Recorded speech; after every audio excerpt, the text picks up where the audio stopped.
Bonsoir. Alors aujourd'hui, on va parler des casques anti-bruit. Heu, Mon expérience personnelle sur le casque anti-bruit, c'est, j'ai fait des longs trajets, San Diego, Paris, heu, entre dans les 12 heures et sans casque anti-bruit, je me suis ruiné les oreilles parce que l'avion, ça fait beaucoup de bruit et le casque anti-bruit, ça marche très, très bien. Donc aujourd'hui, comme on parle du son, on va parler du casque anti-bruit ou comment faire moins de bruit avec plus de bruit. Ça, c'est intéressant. Mais avant de parler tout de suite du casque anti-bruit, d'abord, on va expliquer un petit peu la réduction de bruit pour les autres façons, celles qu'on connaît, les classiques. Donc, c'est ce qu'on appelle la réduction de bruit passive. Donc, on empêche le bruit de faire vibrer notre tympan à l'intérieur de l'oreille. Donc, ici, là. Vous vous rappelez ce schéma, on l'a vu au tout début. Ah non, vous voyez pas. Ici, là. Ok, il veut pas. Ici, là, le tympan, hop, vous savez, c'est là. Et donc, c'est très simple. Si vous voyez, hop, j'ai fait un petit schéma. Là, c'est du son qui arrive. Et quand le son arrive et s'il n'y a rien qui l'empêche d'arriver, eh bien, voilà ce qui se passe. Votre son va rentrer dans l'oreille et va faire vibrer votre tympan. Donc là, j'ai schématisé un son fort, donc ça fait une vibration forte du tympan, donc on entend fort. Si maintenant, vous mettez un bouchon d'oreille, ici, bah du coup, vous allez avoir non plus ces vibrations-là qui arrivent dans l'oreille, mais la très grande majorité va repartir dans l'autre sens, donc va être réfléchie, ça veut dire va rebondir, hein, va être réfléchie à l'extérieur, et juste une petite partie qu'on voit ici, que j'ai mise ici en faible, là, hop, ici, là, mais en faible, et donc du coup, ça va correspondre à une très faible vibration du tympan. Donc, ça c'est le premier effet passif dans la réduction de bruit, donc le premier effet du bouchon d'oreille, en fait, il y a deux effets. Donc là, je vous ai dit, ça fait réfléchir, euh, donc ça fait rebondir. Il y a aussi que ça absorbe. Donc si je vous fais un petit schéma pour illustrer les deux, j'ai fait un schéma très schématique. Donc le bouchon d'oreille en orange, là, hop, il est carré. Et donc quand vous avez le son qui arrive comme ça, il se passe deux choses. Donc il y en a une partie qui est réfléchie. Donc là, vous avez vu, j'ai mis qu'une partie là, c'est un peu plus petit. Donc, parce que vous voyez ici là, non, fermé. Qu'est-ce qu'il me fait? Là, ici, là, vous voyez là, ça c'est plus petit que ça. Donc il y a une partie qui est réfléchie, mais il y a une partie aussi qui est transmise. Alors la partie qui est transmise, au début c'est ça qui passe, mais en fait il y a une partie du son qui est absorbée. Ça marche surtout avec les bouchons en mousse. Donc la mousse ça absorbe bien le son. Et donc il y a une partie du son qui est absorbée, et il ne reste qu'une très faible partie qui est transmise. Et donc ça, vous me direz pourquoi on ne se contente pas de ça, une réduction de bruit passif, pas besoin de piles, pas besoin de système compliqué, pas besoin d'acheter des casques qui coûtent des centaines d'euros. Ça a deux inconvénients. Déjà le premier, c'est-à-dire que moi quand j'étais dans l'avion pour faire mes trajets Paris, pas Los Angeles, oui, si des fois Los Angeles ou San Diego, 12 heures de vol, j'aime bien regarder des films. Donc si je me mets des bouchons d'oreilles comme ça, bah je regarde pas de film, puisque j'entends rien. Donc le premier inconvénient de ce système, c'est que tous les sons sont atténués. Et donc je peux pas choisir qu'est-ce que je veux entendre et qu'est-ce que je veux pas entendre. Le deuxième inconvénient de ça, c'est que tous les types... pardon, je me répète. C'est que toutes les fréquences ne sont pas atténuées de la même façon. Donc les fréquences plutôt hautes, les bruits plutôt aigus, sont assez atténués par ce système-là. Donc ça correspond à des longueurs d'onde assez faibles. Mais par contre, les grandes longueurs d'onde, les bruits graves, ils sont très peu atténués. Ça, vous vous en rendez compte dans la vie de tous les jours parce que vous savez que ce qui traverse les murs, c'est les mêmes principes, et c'est surtout les sons graves. Les sons aigus, ils traversent très peu les murs. Donc du coup, pour avoir un système qui fonctionne mieux, on a inventé la réduction active de bruit. Donc ça, c'est basé sur le phénomène d'interférence qui existe pour toutes les ondes. Phénomène d'interférence, on en reparlera d'ailleurs quand on abordera le thème de la lumière. En lumière, il y a des trucs super en interférence lumineuse. Donc on en parlera à ce moment-là. Mais ça marche, l'interférence, c'est un phénomène qui marche pour toutes les ondes. Donc qu'est-ce qui se passe à l'interférence? En fait, pour avoir une désinterférence, il faut qu'il y ait deux ondes qui se croisent. Et donc, je vais utiliser une animation d'Australo.net. Je vous en avais parlé la dernière fois, Australo.net. C'est un truc, hop, l'adresse est ici. C'est un truc qui est assez sympa pour les animations en physique. Et donc, ce qui se passe, c'est que je vais envoyer des ondes. Donc, j'envoie des ondes. Hop, là, j'envoie une onde. Donc, vous voyez, il y en a une qui est partie de la droite et qui est vers la gauche, l'autre qui part de la gauche et qui est vers la droite, et elles vont se rencontrer. Donc là, je les ai envoyées, elles vont toutes les deux vers le haut. Donc, on va voir comment est-ce qu'elles interfèrent.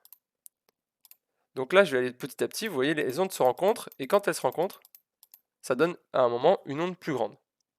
Donc ça, une onde plus grande, c'est ce qu'on appelle ou une onde renforcée, parce que grande, là c'est en hauteur, mais bon, sur le son, c'est pas en hauteur, c'est surpression et dépression, vous vous rappelez. Donc une onde renforcée, c'est ce qu'on appelle une interférence constructive. Les deux ondes se sont renforcées mutuellement pour donner une onde plus forte. Hop, et donc après, elles se séparent, du coup là, elles n'interfèrent plus, puisque pour qu'elles interfèrent, il faut qu'elles soient au même endroit. Et si maintenant, j'en mets une vers le bas et une vers le haut. Donc là, vous vous doutez de ce qui va se passer. Cette onde-là, elle va vers le bas, cette onde-là, elle va vers le haut. Quand elles vont se rencontrer, on va appeler ça une interférence destructive. Donc je vous fais en ralenti. Là, il n'y a plus d'onde. Au moment où ils sont parfaitement superposés, parce qu'elles interfèrent destructivement, l'onde est annulée. Alors des fois, ce sera diminué si elles ne sont pas parfaitement, etc. Mais on va avoir une onde qui est moins forte, parce que y a des interférences destructives. Après, une fois qu'elles se repartent, elles sont plus du tout en face l'une de l'autre, donc elles s'interfèrent plus. Et donc, on a de nouveau les deux ondes. Donc, je vais vous montrer ça avec le logiciel Audacity. Et comme on parle d'ondes sonores, je vais vous le faire écouter. Donc, hop, là j'ai 4 fois la même onde, mais qui va être plus ou moins décalée. Et on va voir ce qui se passe. Là, j'ai donc l'onde de départ, vous allez l'entendre, normalement comme moi. Voilà, ça c'est l'onde de départ. Je reviens au tout début. Si je vais essayer de vous montrer ce que c'est, au niveau sonore, une onde, une interférence constructive. Donc j'ai remis la même, et donc là vous voyez qu'elles sont bien en phase, c'est-à-dire qu'elles sont au sommet en même temps, et elles sont au plus bas en même temps. Donc elles devraient se renforcer. Donc si j'enlève le silencer là, du coup maintenant on entend ces deux-là, celles qui sont en grise on les entendra pas, et celles qui sont en bleu on les entend. Donc maintenant, qu'est-ce qu'on entend? C'est plus fort. Si je l'enlève, je le remets. Donc vous voyez que c'est plus fort quand il y a les deux ondes parce qu'elles se renforcent. Ça paraît logique. Les deux ondes, il y a plus de. Je rajoute du son, il y a plus de son, c'est logique, elles se renforcent. Alors ce qui va être déjà moins logique, c'est que je vais rajouter celle-là. Et celle-là, vous voyez que c'est pas tout à fait la même là. Hop, pardon. Je peux pas faire comme ça? Ouais. Ah, je voulais pas faire ça. Stop. Je voulais pas faire la lecture à partir de là. Je voulais vous montrer une barre pour que vous ayez un repère. Mais je vais le faire à la main comme ça. Là, vous voyez. Hop, on va faire comme ça. Donc là, vous voyez, ici, là, ça correspond à, quand lui, il est au sommet, lui, il est à peu près là, c'est-à-dire qu'il est à un endroit où il est nul. Il n'est pas négatif, mais il est nul. Et quand lui, il va être nul, bah lui, il est à un moment où c'est à peu près ici. Donc c'est ce qu'on appelle un déphasage. C'est les ondes ne sont pas en face l'une de l'autre. Et là, on a un déphasage qu'on dit que c'est pi sur 2 parce que ça correspond à un angle. Et quand on a fait un tour de cercle trigonométrique, bah du coup, c'est comme si on n'avait rien fait. On est revenu au point de départ. C'est pour ça qu'on prend les angles pour parler du déphasage. Et donc, on va voir si je fais les deux ondes en même temps. Et si je silence lui, ça augmente moins. Donc là, les ondes, on a vu que ça augmente, mais beaucoup moins. Donc là, les interférences ont été constructives, mais beaucoup moins. Et si maintenant, j'ai une onde en opposition de phase. Donc là, j'ai mis les petits titres là. Hop, opposition de phase, ça veut dire qu'ils sont déphasés de pi. On est à l'opposé dans le cercle trigonométrique. Bon, si vous savez pas ce que c'est qu'un cercle trigonométrique, c'est pas grave. Juste, vous comprenez que là, en fait, comme on est en opposition de phase, cette onde-là et cette onde-là, elles sont inversées. Et donc là, qu'est-ce qu'on va entendre? On entend très faible. Si je silence, on entend très fort. Je vous le remets si vous voulez.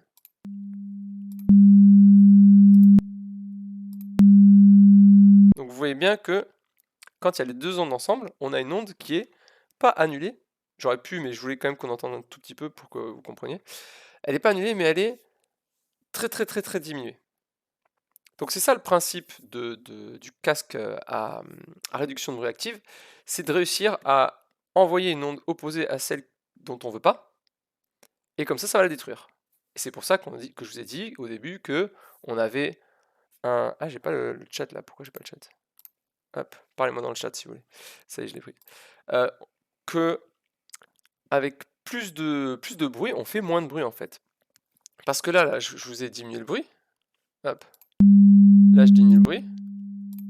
Mais si maintenant je salonne celui-là, vous allez voir qu'on a beaucoup de bruit.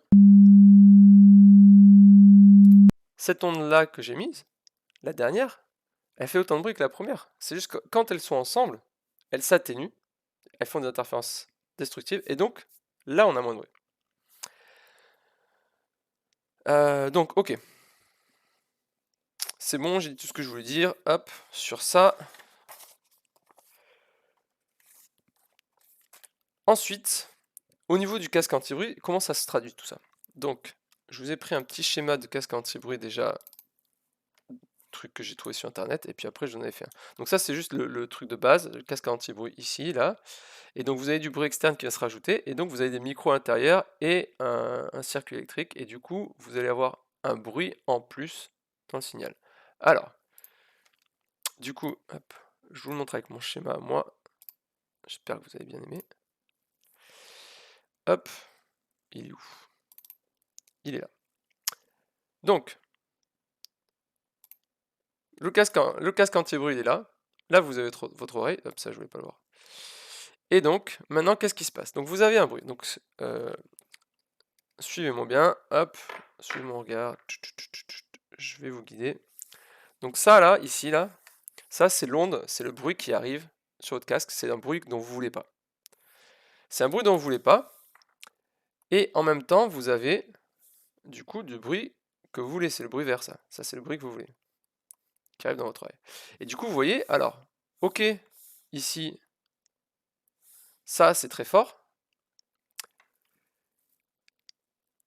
Exactement, t'entendras rien. Ouais, et d'ailleurs, je vais vous le montrer après un peu plus en détail. Je vais vous faire écouter exactement Riot Twitch. Et ça faisait longtemps que t'étais pas venu.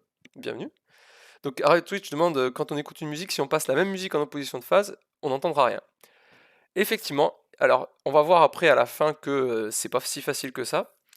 Mais c'est exactement le principe de ça. Ces interférences destructives, si tu le mets en opposition de phase, du coup, elles vont se détruire. Et je vais vous montrer aussi tout à l'heure, juste après, que c'est exactement la même musique que tu mets. À l'oreille, tu peux pas faire la différence entre une musique et sa musique en opposition de phase. Je t'en mets une dans une oreille et l'une dans l'autre, tu t'entendras la même chose. Et pourtant, en fait, quand tu les mets ensemble, t'entends plus rien. Mais ça, c'est pour un peu plus tard. D'abord, je vous explique comment ça se passe dans le casque, et après, on fera l'exemple. Donc là, ici, là, c'est du son qui est atténué. Donc du coup, il est un peu plus faible. Notamment, les aigus sont très atténués. Avec la petite mousse qu'il y a ici, là, hop, là, vous avez une petite mousse sur les casques. Donc ça atténue très fort les aigus, comme on a vu avec la réduction passive. Mais il reste quand même du bruit. Et ce bruit-là, ben, on le retrouve ici, et il va s'associer avec le bruit le son qu'on veut, pour donner un truc, voilà, un truc bizarre qui est pas du tout ce qu'on veut. Bon, ça c'est l'exemple. Bah, du coup, je dis beaucoup du coup, faut que je me calme, hein. Mais donc, ce qui fait lui, le casque, il va enregistrer ici, grâce au micro ici, il enregistre le son. Il va donner ce signal dans le circuit électronique. Le circuit électronique, j'ai pris ça sur un site qui expliquait ça pas mal. Donc ça va peut-être pas parler à tout le monde, ça paraît compliqué et tout. C'est pas si compliqué que ça ce qu'il y a écrit, hein. C'est juste que du coup vous avez votre microphone, alors l'amplificateur parce que le signal est très faible, et le mélangeur. Et donc ça, audio in D, c'est pour à la droite. Donc ça, c'est ce que vous voulez écouter. Bah, ça va être mélangé avec le bruit qui arrive, avec un mélangeur et avec du déphasage, et ça va nous être envoyé dans l'oreille. Donc ce que ça dit, c'est que ici, là, le circuit électronique, il va servir, là, le circuit électronique qui est là, il va réussir à non pas envoyer le signal vert qu'on voit ici, mais un signal vert qui va être ce signal, un signal qui va être ce signal vert plus l'opposé de ce signal là. Donc un truc qui serait comme ça là, en opposition de phase. Et quand vous allez avoir ce signal là qui serait, alors je l'avais fait puis je l'ai effacé comme un idiot, donc vous allez avoir un signal qui va être comme ça à l'opposé du signal qui est en rouge. Et quand vous allez du coup associer ça et ça, vous allez obtenir ce que vous aviez au départ, c'est-à-dire non plus ça, mais un signal vert, le signal vert que vous vouliez au départ, c'est-à-dire ça. Hop, un truc comme ça. Bon, c'est très moche, hein. Bien sûr. Prof de physique, pas prof de dessin, vous le savez depuis le temps. Et donc, j'en étais où? Voilà. Donc ça, je voulais vous le montrer. Et comme tu disais avec la musique, ben, je veux vous le montrer. Je veux vous le montrer, vous le faire entendre. Pas montrer avec les yeux, mais vous le faire entendre. Donc j'ai préparé un petit truc sur Audacity. Hop, on va finir celui-là, terminer celui-là. Avec un marteau-piqueur. Donc, alors j'ai pas mis de musique, mais j'ai mis ma petite voix, ma douce voix, comme vous commencez à l'aimer. Vous voulez écouter votre Twitcher préféré. Donc ça, c'est ce que vous voulez Mais entendre. il y a un bruit de marteau-piqueur. Mais en fait, dehors, il y a un bruit de marteau-piqueur. Donc ça, c'est le bruit de marteau-piqueur. Donc ce que ça donne quand vous entendez le marteau-piqueur en même temps, ça donne Vous ça. voulez écouter Et vous entendez plus rien. mais il y a un bruit de marteau-piqueur. Alors on entend quand même qu'il y a ma voix, hein, mais on comprend plus rien. On comprend plus rien. Donc, qu'est-ce qu'on veut faire en fait? Ce qu'on veut faire, c'est mettre en même temps un bruit et son contraire. C'est-à-dire que là, du coup, le mélangeur, le circuit électronique, ce qu'il fait, c'est qu'il va créer. Pourquoi je peux pas descendre? Je peux pas descendre plus que ça. Okay. Il va créer un autre son qui est l'opposé de celui-là. Ça, c'est le son du marteau-piqueur, et ça, c'est l'opposé du son du marteau-piqueur. Alors, l'opposé du son du marteau-piqueur, je vous avais dit que j'allais vous faire écouter, c'est exactement le même son que le marteau-piqueur. Donc, je vous fais écouter.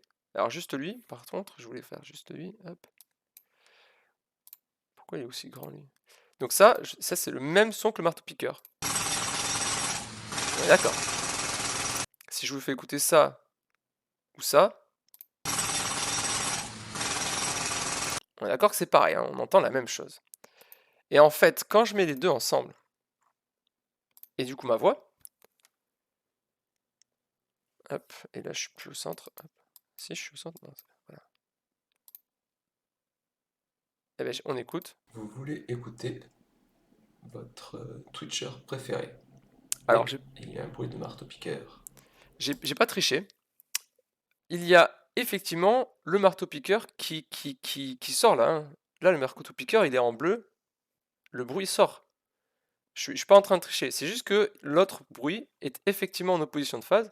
Et donc, il fait l'inverse. Et donc, il contre exactement. Toutes les surpressions qui sont dues au marteau-piqueur sont matchées, entre guillemets, par des dépressions par le son qui est en opposition de phase. Et pour vous le prouver, vous regardez, je vais des fois cliquer sur Silencer ici pour enlever l'effet, l'onde en opposition de phase. Donc hop, je le mets au début, Vous voulez écouter vous allez voir. votre Twitcher préféré. Mais il y a un bruit de marteau-piqueur. Vous voyez, c'est bien effectivement lui qui va couper l'autre son en fait, qui va le réduire à néant en faisant des interférences destructives. Donc ça, c'est pas exactement ça que fait qu'envoie le casque à réduction de bruit, puisque là j'ai trois sons différents.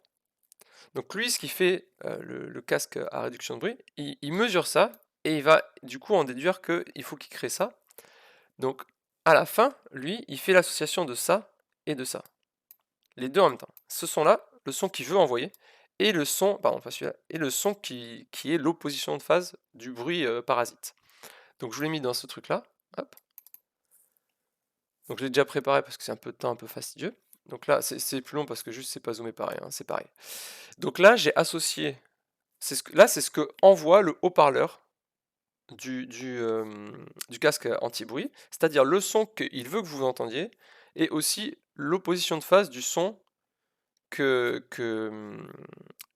dont il veut se débarrasser du son parasite. Donc si on écoute ça, Vous à quoi on voulez s'attend? écouter. Bah oui, je vous ai dit que l'opposition de phase, on l'entendait de la même façon que le son parasite. Donc du coup, c'est normal qu'en fait là on entend les. Donc en fait ce qui nous balance, c'est quasiment. Si on n'avait plus le son parasite, on entendrait ce son-là dégueulasse.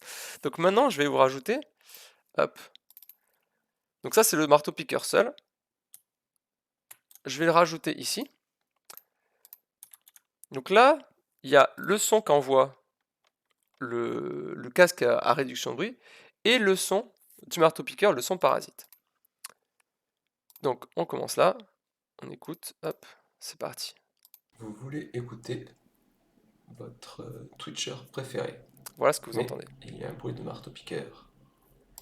Et donc là, je vous rappelle qu'il y a effectivement le bruit de marteau-piqueur. Tout est bleu là, hein. Vous avez commencé à comprendre, même si vous n'êtes pas familier avec le logiciel Audacity, vous commencez à comprendre que quand c'est bleu, ça fonctionne, et que donc il y avait bien le marteau-piqueur et le son envoyé par le casque à réduction de bruit, à réduction active de bruit.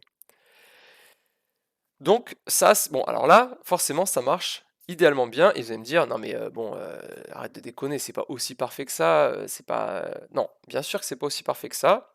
Je vais vous expliquer pourquoi. Et d'ailleurs, d'abord, je vais vous expliquer pourquoi là c'est parfait. C'est pas compliqué. C'est parce que là, il y a pas le son que j'ai parfaitement l'opposé du son parasite. Alors que pour avoir le son opposé au son parasite, bon, déjà, vous utilisez un micro. Donc votre micro, même si c'est un très très bon micro, il ne rendra pas un son parfaitement fidèle à ce qu'il entend. Ensuite, il y a des problèmes qui viennent de la. Comment ça s'appelle? Ah bah j'ai perdu le mot. Le fait de passer d'analogique à numérique, la numérisation du coup. Donc la numérisation, forcément, vous avez des pertes de. Quoique des fois, il peut y avoir des systèmes où c'est que analogique. Bon, c'est possible. Après, de nos jours, ouais, peut-être un peu moins. Mais surtout, c'est pas ça le problème. Le problème principal, il vient du fait que, je vous remets votre schéma là, votre micro, s'il est ici, là vous avez le micro. Attendez, on va changer de couleur. Hop. On va faire un bleu comme ça. Si votre micro il est ici, là, et que le son il passe comme ça, là il y a une certaine distance qui est parcourue par l'onde. Et donc tout ça c'est calculé. Parce que le haut-parleur il est ici, et il faut que le signal de déphasage, pour que le déphasage soit parfait, il faut que ce soit déphasé avec l'onde quand elle arrive ici. Donc quand vous avez un truc qui arrive ici, lui il calcule combien de temps ça met pour arriver là, et il fait un truc qui est en opposition de phase avec en tenant compte de ce temps-là. Et si maintenant vous avez un bruit qui arrive comme ça, ici là, la distance c'est plus la même.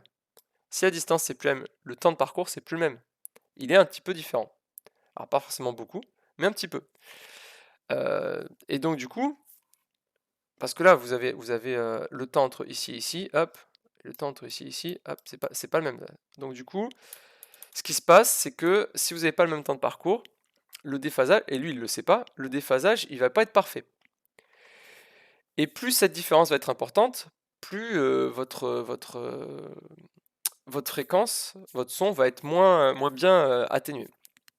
Le truc c'est que, alors si je fais, hop, j'enlève ça, je vais mettre là. Si je peux écrire ou pas? Ah non, je peux pas écrire. Hop, je vais mettre ça là, on s'en fout. Eh ben, qu'est-ce qu'il me fait? Ok. Il veut pas. Ah, parce que j'étais pas sur lui. Ah, super. Donc, voilà, bref. Pardon, je croyais l'avoir coupé, désolé. Alors, ce qui se passe, c'est que ça va dépendre des sons. Et je vous ai dit que les sons aigus et graves, c'est pas toujours la même chose. Et bien là, c'est pareil. Ce qui se passe, c'est que les sons graves, ils ont une grande longueur d'onde. Donc vous avez une longueur d'onde, un truc qui est comme ça. Et donc si vous faites une erreur, là, imaginons par exemple, c'est facile, 340 Hz, ça a une longueur d'onde de 1 mètre. Donc ça veut dire que votre vague, là, elle fait 1 mètre de long, pour de vrai. Du coup, si vous avez une erreur de 1 cm, ici, c'est pas très grave. Puisque vous voyez, au lieu d'avoir un truc comme ça en opposition de phase, vous aurez un truc qui sera comme ça, comme ça, comme ça. Hop, non, j'aurais dû le faire après, bon, c'est pas grave. Hop. Donc vous avez un truc qui sera quand même très très bien, très très proche. Donc vous aurez une interférence destructrice très performante. Donc une annulation du bruit très performante. Si maintenant, au lieu d'avoir un truc de 10 mètres, vous avez un truc de 10 cm. Alors, je pourrais vous le faire comme ça pour rester à l'échelle de tout à l'heure, et vous dire 1 cm, ça va faire un décalage énorme. Donc on va zoomer. Si je fais une erreur, si je fais un truc, ça c'est 10 cm maintenant. Donc si tout ça c'est 10 cm,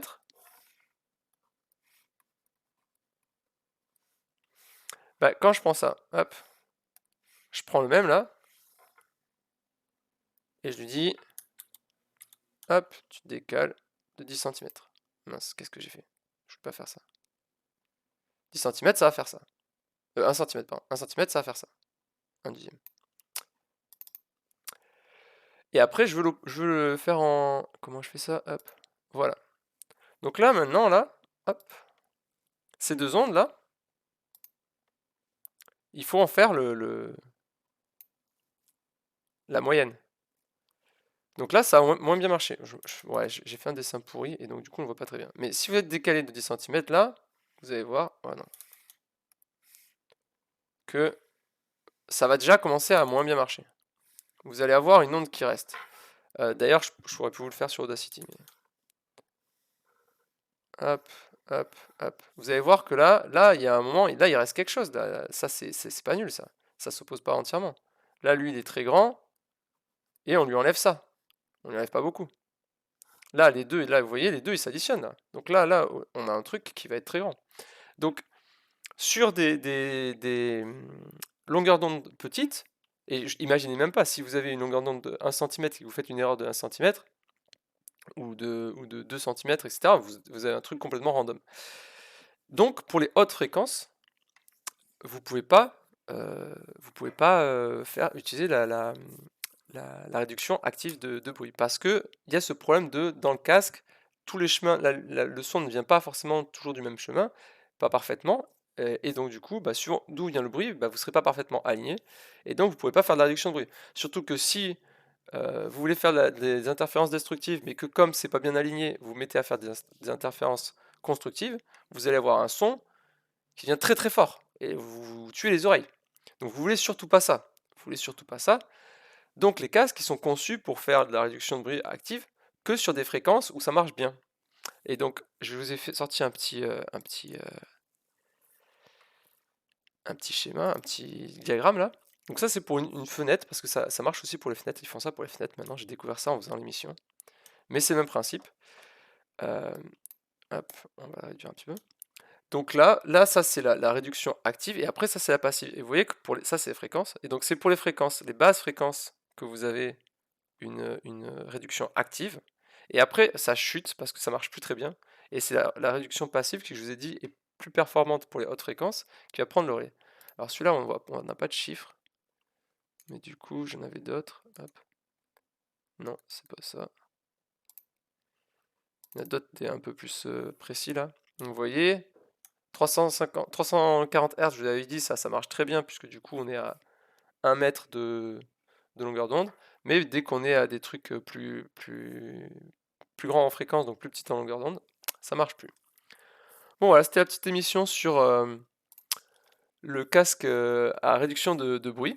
Je trouve que ça paraît un gadget quand on n'a jamais essayé, mais quand vous prenez l'avion ou le train et que vous mettez ça sur les oreilles, ça change pas mal la vie quand même. Hein. C'est assez sympa. Eh bien, je vous souhaite une bonne soirée. Je vais m'arrêter là, sauf s'il y a des questions. Et je vous dis à dimanche. On n'a pas fini sur le son, il y a encore des trucs sympas à voir. Et je vous dis, ouais, donc voilà, à dimanche. Bonne soirée à tous. Merci.